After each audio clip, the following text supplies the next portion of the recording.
حضور کی شان اقدس اور عقیدہ رسالت کا ایک باب اور ہے، وہ یہ کہ آج ہم میں سے کئی لوگ ہم میں اس بات سے بھی گھبراتے ہیں کہ حضور کو وسیلہ بنانا چاہیے یا نہیں۔ آقا اپنی پیدائش سے پہلے بھی پوری کائنات کا وسیلہ تھے، ولادت کے بعد بھی ساری کائنات کا وسیلہ ہے، اور وفات کے بعد بھی قیامت تک حضور ساری کائنات کا وسیلہ ہے۔ آپ سمجھے میری بات؟ اور یہ خیال کہ توسل کا کوئی بیان نہیں ہے عقیدہ دین میں اور توحید میں، یہ بھی انکار۔ وسیلہ کا لفظ کسی نے نہیں کرا، خود وسیلہ کا لفظ قرآن نے دیا ہے، اور ارشاد فرمایا گیا یا ایھا الذین آمنوا اتقوا اللہ وابتغوا الیہ الوسیلہ وجاہدوا فی سبیلہ لعلکم تفلحون۔ ایمان والو، اللہ سے ڈرو اور اللہ کا قرب پانے کے لیے اس تک کوئی وسیلہ تلاش کرو۔ سورہ مائدہ آیت نمبر 35، پھر اللہ پاک نے فرمایا اولئک الذین یدعون یبتغون الی ربہم الوسیلہ ایہم اقرب ویرجون رحمتہ۔ یہ لوگ جو پوجا کرتے، عبادت کرتے ہیں، کچھ لوگ ملائکہ کی، فرشتوں کی پوجا کرتے ہیں، کچھ لوگ جنات کی کرتے تھے، کچھ لوگ حضرت عیسیٰ کی، کچھ حضرت عزیر کی، کچھ ان کے بت بنا کے پوجا کرتے۔ قرآن نے کہا جن کی یہ عبادت کرتے ہیں، خواہ وہ حضرت عیسیٰ ہیں یا حضرت عزیر، خواہ وہ جنات ہیں یا ملائکہ جن کے بت بنا کے عبادت کرتے ہیں، قرآن نے کہا ان کا اپنا عالم یہ ہے کہ یبتغون الی ربہم الوسیلہ، وہ خود خدا کا قرب چاہنے کے لیے وسیلہ تلاش کرتے ہیں۔ ایہم اقرب، کہ کون خدا کے زیادہ قریب ہے تاکہ اسے وسیلہ بنائے اور خدا کا قرب پالے۔ تو قرآن مجید نے اللہ کے مقرب بندوں کو وسیلہ بنانا قرآن نے نص کے ذریعے واجب بنا دیا۔ ارے وسیلے کو عقیدہ توحید کے خلاف سمجھنا یہ قرآن کا انکار اور شریعت قرآنی کی سے جہالت۔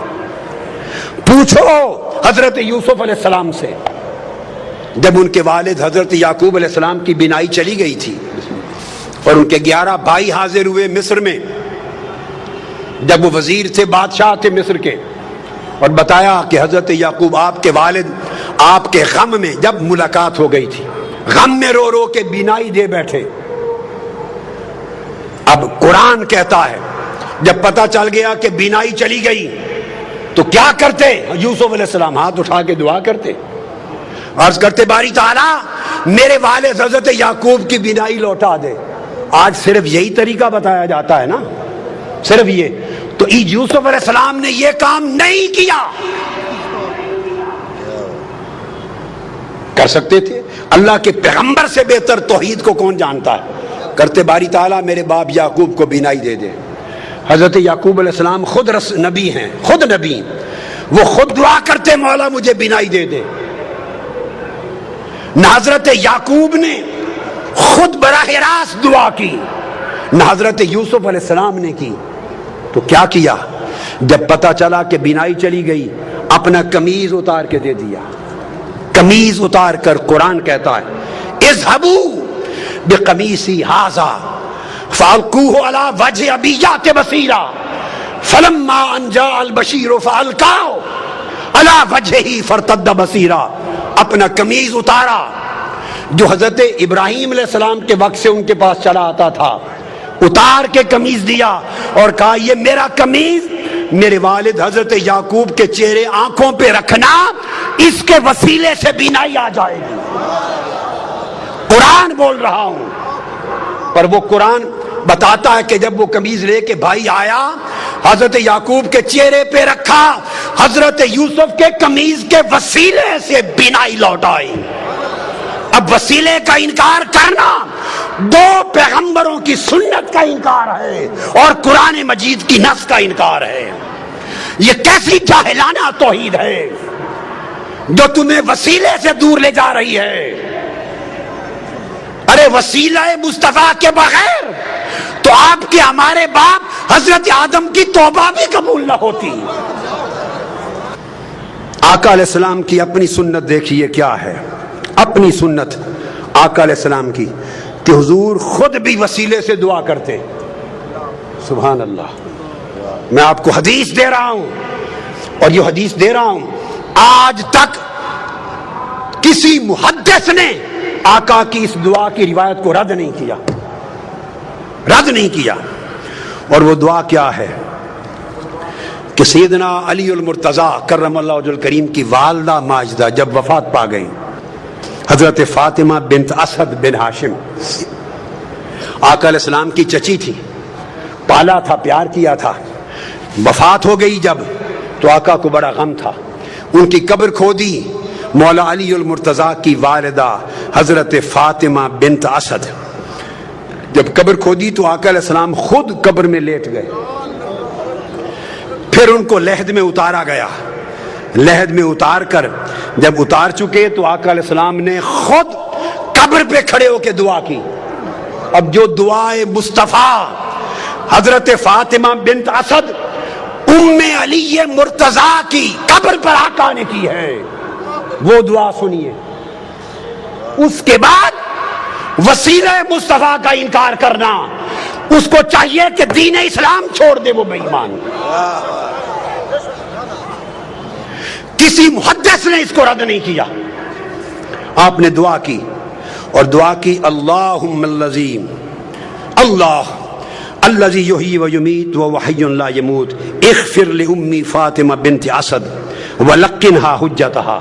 اے اللہ جو زندہ اور سلامت ہے اور قائم و دائم ہے، جو فوت نہیں ہوتا، میری ماں فاطمہ بن اسد کی بخشش فرما، اس کو اس کے کلمہ کی تلقین فرما. اور آگے وَوَسِّعْ عَلَيْهَا مَدْخَلَهَا، اس کی قبر کو اس پر وسیع کر دے. بے حق کے نبی کا، تجھے تیرے نبی محمد مصطفیٰ کا وسیلہ. آقا علیہ السلام دعا کر رہے ہیں.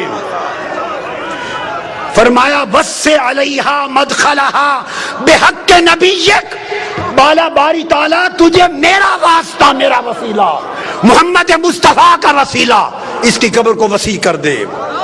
وَالْأَنْبِيَاءَ الَّذِينَ مِنْ قَبْلِي، اور ان سب نبیوں کا واسطہ، وسیلہ جو مجھ سے پہلے ہوئے. اب یہ کہنا کہ اس طریقے سے دعا کرنا جائز نہیں کہ نبی کے واسطے سے بخش دے، نبیوں کے واسطے سے بخش دے، فلاں کے وسط کے وسیلے سے بخش دے، ایسا اگر کوئی شخص کہے تو اس سے بڑا جاہل کوئی نہیں ہے قرآن اور حدیث کا. آقا علیہ السلام نے سنت بنایا. اس حدیث کو سنیے. امام طبرانی نے روایت کیا، امام ابو نعیم نے روایت کیا، امام حیثمی نے روایت کیا، امام ابن حبان نے روایت کیا، امام حاکم نے روایت کیا اور کہا رجال الصحیح ہیں، اس حدیث کے رجال سند صحیح ہے. یہ آقا علیہ السلام نے خود اپنے وسیلے سے دعا کی. ارے جب آقا علیہ السلام کی ولادت بھی نہ ہوئی تھی، حضرت عمر فاروق رضی اللہ تعالیٰ عنہ روایت کرتے ہیں، سرکار فاروق اعظم، اور اس حدیث کو امام حاکم نے روایت کیا، امام بیہقی نے، اور امام حاکم نے کہا ھذا حدیث صحیح الاسناد. پھر اس حدیث کو حافظ ابن کثیر نے روایت کیا، علامہ امام سیوطی نے روایت کیا، علامہ ابن تیمیہ نے روایت کیا، مجموع الفتاوی جلد 2 صفحہ 151 علامہ ابن تیمیہ نے. اور اس روایت کو بیان کر کے جرا نہیں کی، اس کو کہا کہ یہ حدیث دیگر حدیث صحیحہ کی قرآنی آیات کی طرح تفسیر کرتی ہے، مقبول قرار دیا. سیدنا فاروق اعظم نے کہا کہ آقا علیہ السلام نے فرمایا، آدم علیہ السلام جب زمین پہ آئے تو دعا کی، یا رب اسألک بحق محمد لما غفرت لی، میں تجھے واسطہ محمد مصطفیٰ سے بخشش مانگتا ہوں. اللہ نے فرمایا فقد غفرت لک ولولا محمد ما خلقتک، آدم تو نے مصطفیٰ کا وسیلہ پیش کیا ہے، میں نے تیری خطا معاف کر دی، اگر محمد نہ ہوتے تو تجھے بھی پیدا نہ کرتا. میں نے اختصار سے بتا دیا، اور اس کو میں نے کہا کہ ابن تیمیہ نے بھی تک نے اس کی تصریح اور تائید کی، اور امام طبرانی نے حدیث سے صحیح کے ساتھ تائید کی. اب میں اگلا حوالہ دے رہا ہوں. عبداللہ ابن عباس روایت کرتے ہیں، قرآن مجید کی آیت ہے، قرآن مجید کہ بنی اسرائیل جب لڑائی کرتے تھے اوس اور خزرج کے مقابلے میں یا کفار کے مقابلے میں تو فتح یابی کے لیے آقا علیہ السلام کا وسیلہ پیش کرتے تھے. اس کو قرآن نے بیان کیا کہ آقا علیہ السلام کے وسیلے سے کفار پہ مدد طلب کرتے تھے. عبداللہ ابن عباس روایت کرتے ہیں ان یہودا کانوا یستفتحون علی الاوس والخزرج برسول اللہ قبل مبعثہ، حضور کی بعثت سے پہلے اوس و خزرج پر فتح یابی کے لیے یہود حضور کے وسیلے سے دعا کرتے تھے. اور اسی روایت کو جو میں نے بیان کی امام ابو نعیم نے سن لیے، کتنوں نے روایت کیا دلائل میں. حافظ ابن حجر عسقلانی نے اس کو روایت کیا اصابہ میں، امام طبری نے تفسیر ابن جریر میں، امام ابن ابی حاتم نے اپنی تفسیر میں، حافظ ابن کثیر نے اپنی تفسیر میں، اور پھر امام بغوی نے تفسیر معالم التنزیل میں، علامہ زمخشری نے اپنی تفسیر میں، امام قرطبی نے اپنی تفسیر میں، امام بیضاوی نے اپنی تفسیر میں، امام نصفی نے اپنی تفسیر میں، امام ابن حبان نے اپنی تفسیر میں، امام خازن نے اپنی تفسیر میں، امام اندلسی نے اپنی تفسیر میں، ابن کثیر نے اپنی تفسیر میں، امام ابو سعود نے اپنی تفسیر میں، سیوطی نے اپنی تفسیر میں، اور علامہ آلوسی نے اپنی تفسیر میں، روح البیان نے اپنی تفسیر میں، امام شوکانی نے فتح القدیر میں، قاضی ثناء اللہ پانی پتی نے اپنی تفسیر میں. الغرض جو تفسیر دنیا کی ائمہ کی اٹھائیں، کسی ایک مفسر نے 1200 سال کے ذخیرہ تفسیر میں اس کا انکار نہیں کیا، ہر ایک نے بیان کیا. آج کوئی شخص کیا جرت رکھتا ہے کہ قرآن کی اس آیت کی تفسیر کا انکار کرے جسے 1400 سال تک ہر امام تفسیر نے اور ہر محدث نے اس کو بیان کر کے اس پر اعتماد کیا. حضرت معاذ نے کہا، یہود کو پکڑ لیا، حضرت بشر بن البراء نے پکڑ لیا اور کہا یہودیوں ہم جب مشرک تھے تم حضرت محمد مصطفیٰ کا وسیلہ دے کر ہم سے فتح مانگتے تھے اللہ سے اور فتح یاب ہوتے تھے، آج ہم ان پر ایمان لے آئے تم منکر ہو گئے. اتنا معروف قرآن کا حکم امام بہقی نے، امام طبری نے، ابن حاتم نے. الغرض اگر میں 500 کتب کا حوالہ دوں تو 1200 سال میں 500 تفسیریں حدیثیں پر جائیں.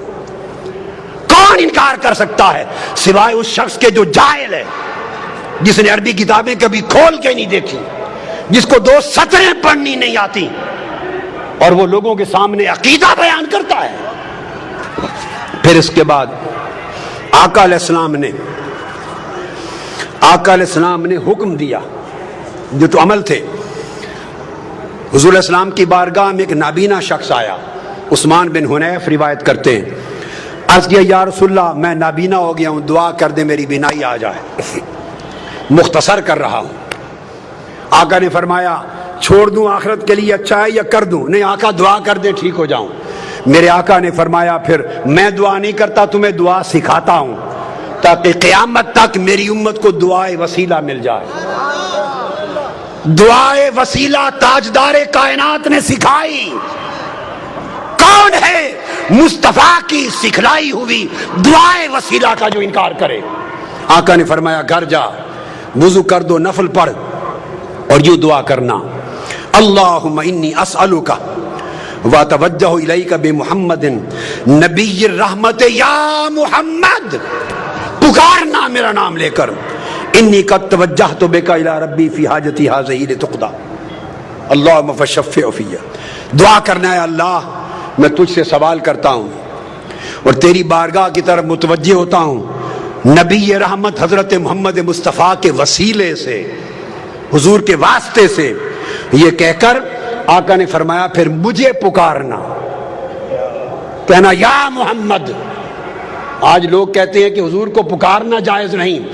ارے جائز ناجائز کی شریعت آپ نے اور میں نے بنائی ہے.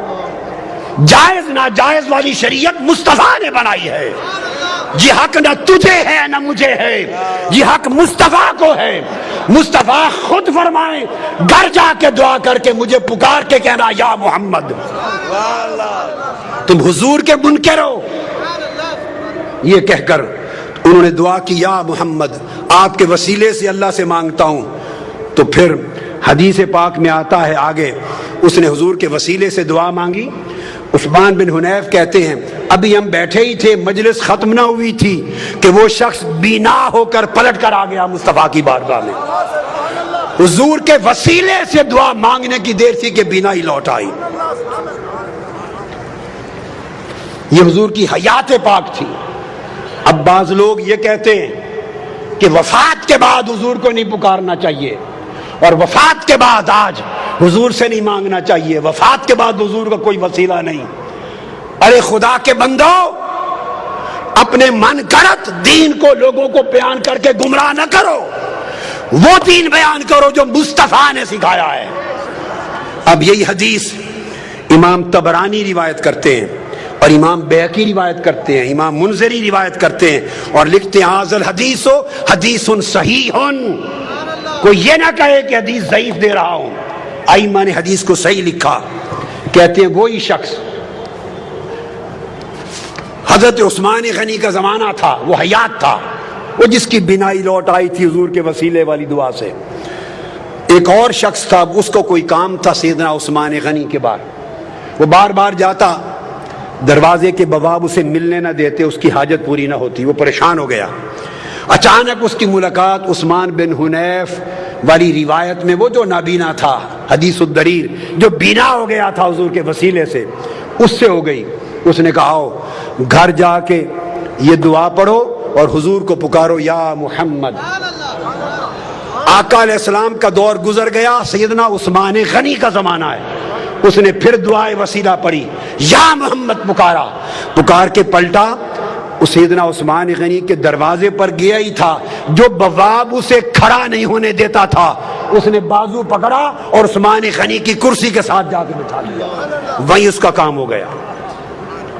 اور محدثین فرماتے ہیں کہ اس سے ثابت ہوا کہ قیامت تک جب حاجت ہو تو وسیلہ مصطفیٰ کی ان کلمات کے ساتھ دعا کی جائے.